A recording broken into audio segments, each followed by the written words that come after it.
بسم اللہ الرحمن الرحیم. خاطر حضرات، میں ہوں اختر عباس اور آپ سب کو السلام علیکم. بڑا مزے کا سوال ہے کہ کسی کی باتوں میں کس حد تک آنا چاہیے. یہ سوال ارسلہ نے کیا ہے اور شاہدہ طاہر نے کہا ہے کہ سر شوہر اپنی ماں کی باتوں میں آ کے بیوی کی طرف توجہ نہ کرے، فنانشلی سپورٹ کرے اور ایک ہی بیٹا ہو تو کیا کرنا چاہیے.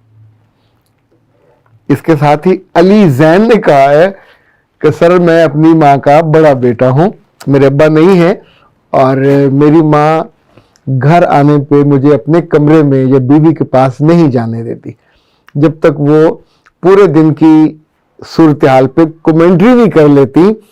اور ان کی باتیں سننے کے بعد میں جتنا مرضی خوش اور مطمئن آتا ہوں، اپنے کمرے میں جاتے جاتے اندر مجھے آگ لگی ہوتی ہے اور میں جاتے ہی اپنی بیوی کو مسکرا کر دیکھنے کی بجائے جا کے ڈانٹ دیتا ہوں. مجھے کبھی کبھی شرمندگی بھی ہوتی ہے چونکہ دن کو میں اس کو مس کرتا ہوں، لیکن جو گفتگو میں نے سنی ہوتی ہے اس کے نتیجے میں ضبط نہیں کر پاتا. مجھے بتائیے کہ میں کیا کروں. اے پیارے بچوں، سوال 16 آنے کا ہے. مجھے یاد ہے آج سے بہت سال پہلے میں ایک کتاب لکھ رہا تھا تو اس میں جو بک ریڈنگ ہے اس کی ہیبٹ کے بارے میں کئی صفحوں کا میں نے ایک گائیڈ لائن لکھی جس میں لوگوں سے کہا کہ دوسروں کی کتابیں ضرور پڑھیں. جیسے لکھنے والے کو حق ہے جو اس کے من میں ہے، جو اس کی آبزرویشن ہے، جو اس کا مشاہدہ ہے، جو اس کا مطالعہ ہے، جو اس کا تجربہ ہے، اس کی روشنی میں وہ لکھ رہا ہے، پڑھ لیجئے. پر پڑھنے کے بعد اس پر ایمان لانا یہ لازم نہیں ہے.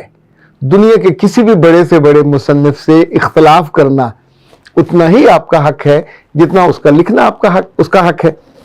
انفیکٹ وہ اس کی نگاہ ہے، وہ اس کا تجربہ ہے. امریکہ میں جو ہوتا ہے پاکستان میں نہیں ہوتا. برطانیہ میں جو ہوتا ہے ممکن ہے بہت اعلیٰ ہوتا ہو، بہت اچھا ہوتا ہو، پر ہمارے ہاں اس کو ایگزیکیوٹ نہیں کیا جا سکتا. آنکھیں بند کر کے یا پورنوں پہ نہیں چلا جا سکتا.